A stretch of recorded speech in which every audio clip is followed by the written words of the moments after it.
Welcome to The Artist Matters. I'm Alex Rudy. Each episode features an artist sharing their creative journey, their origins, what inspires them, their process, and offering up a little inspiration, motivation, and advice to help you on your creative journey. Whether you're doing it for fun or looking to make a living, this show will help you on your journey and let the world know your art matters.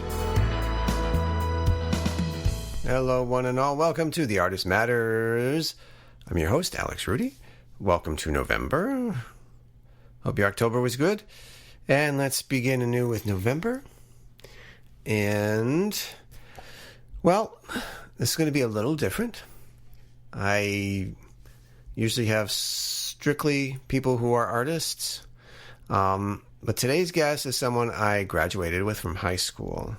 We were in a TV and production course together, taught by wonderful teacher, Mr. Bill Rogers. And later on, we met up, and my guest helped me get a job at Cablevision in New York. And it was at Mr. Rogers' wake that we met, and he said I should go check out Cablevision, and on his recommendation I did, and I got a job working there. His name is Brain Brandow. He grew up in New York on Long Island, and of course we went to Brentwood High School together and took the course, we were called Visions. And you may hear me joke about Brentwood High School. Apparently, we had sweatshirts and jackets made with our names on them. But for whatever reason, I don't know if our teacher didn't add the C in school, because all our jackets and sweatshirts said Brentwood High School. So that was a running joke. They were great jackets and sweatshirts. I enjoyed them, but it was funny to see Schule.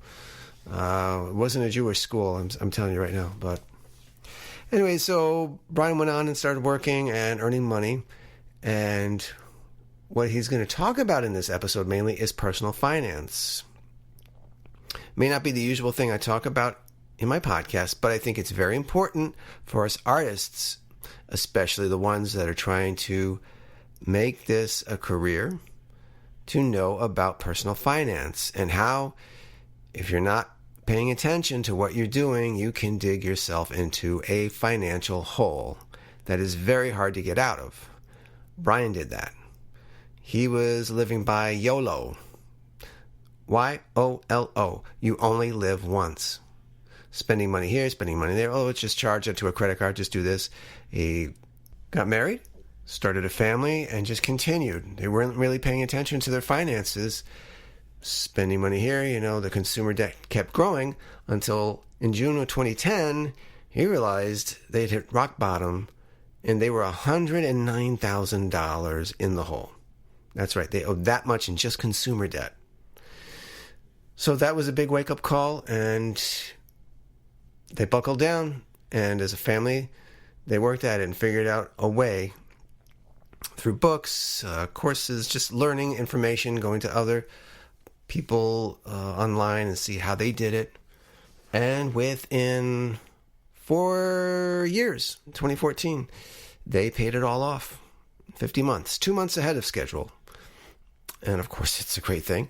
Brian understood, maybe through his creative side, that he could spread the message through a blog, and created the website debtdiscipline.com, where he shared a story.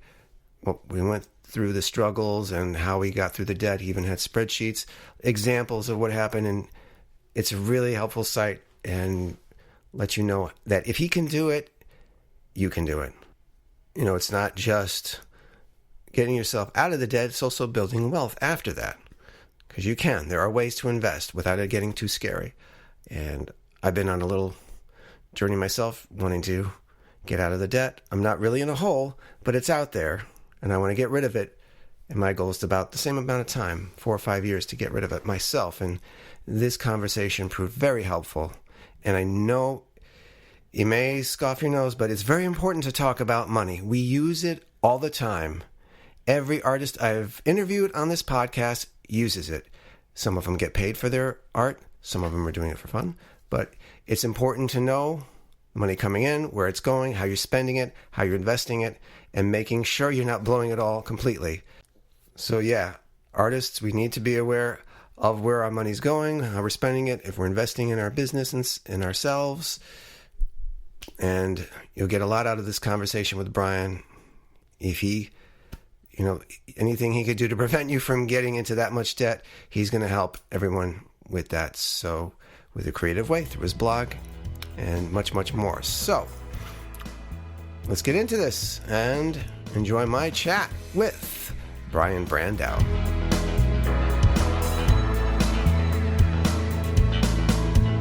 All right, let's welcome to the show, Brain Brandow. Hello, Brian. Welcome. Thank you. Thanks for having me. It was an absolute pleasure. We hail back to Brentwood High School. High school. We'll get into that, but anyway. Did you grow up in the Long Island area? Yes. Yeah, I've been Long Island pretty much all of my life. I actually lived down by you in Florida for a year after college, but then came back to Long Island. Mm-hmm. Now, were you always a creative type? I always, in school, I always, kind of leaned towards the art classes, and in high school got involved in some video production and classes. So yeah, more on the creative side. What made you want to take the TV and video production class we took with Mr. Rogers? I think it was just that I like to be hands-on. When I'm learning, so I think that was a great opportunity to be. Not sitting at a desk and getting lectured to. So it was, being able to, have some freedom throughout the class, and then obviously too be creative, try to, make video content, and I think that was really the attraction to it. And we built that studio up. First classes were, I think, just like a home ed class until the studio was built up. Right. Yeah. We were part of the early years of it, and so there was, and I think we had moved into the new kind of studio where it had a stage and some editing rooms. So I think we were one of the first classes to get in there. So we, other than being creative and creating content, we were also kind of building the environment for future classes as well. Yeah, even coming in on Saturdays and creating that was good though. Yeah, no, it gives you, and I know from that class, there's been a number of students that have pursued that as a career, video or audio production. So I think, that experience kind of gave us the complete experience, because we were, fixing the studio and doing lighting and, building sets or, purchasing furniture to make it look, real. So it wasn't just strictly, one aspect. It was kind of all aspects of, going into, creating content. And what was good too is that we were trained in everything. It wasn't like, you're going to be a cameraman the whole time. You're going to learn how to edit. You're going to learn how to mix, even be in front of the camera sometimes. Yeah. We shared all of the different responsibilities that, go into making, video content. And I know there's been a few students, like I said, that one is a student that went on to become a news reporter. There's some others that work in audio production. So there's been a number of students out of that classes that have gone on to, pursue careers now in the field. I remember you and Danny did those little music videos because we had a guitar. I think you did a Genesis song. Yeah. That was funny. Hey, it's there. Might as well, have fun. Why didn't you pursue... I know you eventually ended up at Cablevision. Were you wanting to pursue something in TV production or movie production? Did you want to go into that? I did. My goal out of high school and then in college was really to work in the movie industry, film. I wanted to, be involved with making films. I had completed a number of screenplays in college. So, that was really always the goal. I got into one of my first jobs was at Rainbow Network Communications, so basically master control. So basically origination of some local channels and actually some national channels. AMC was part of that at the time. So I got more involved on the technical side of TV, and then that's kind of how my career kind of path unfolded over the next 20 years or so. You did go back to high school to be teaching alongside our teacher, Mr. Rogers, in video production. How did that happen? Yep. So when I was in college, they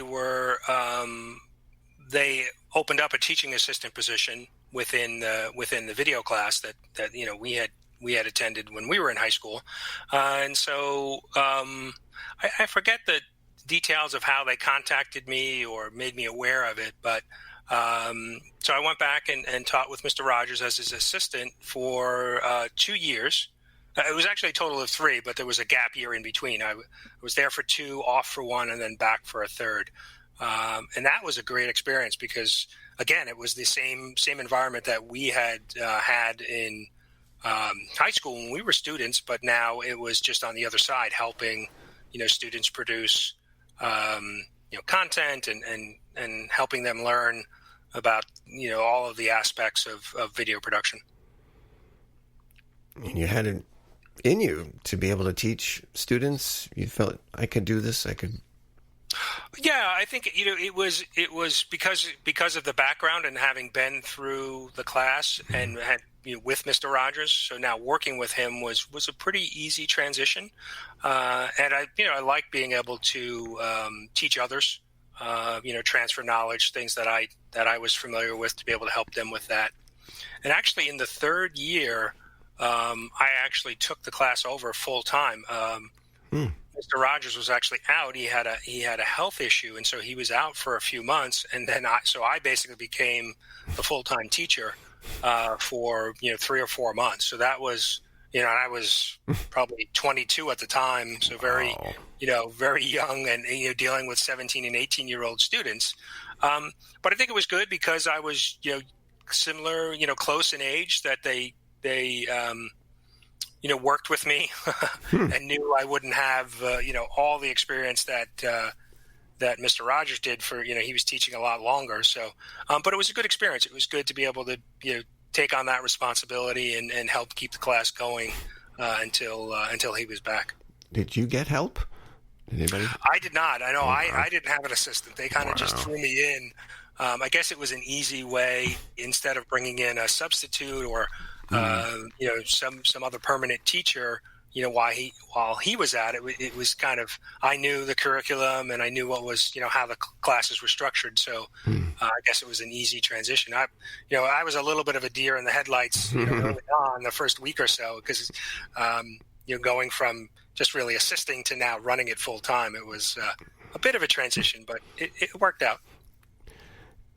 But you did end up at Cablevision again, right? Yes. Yep. So that was after college and after the teaching assistant role. Well, actually, it was my last year that I had graduated college, and I landed the job with Cablevision.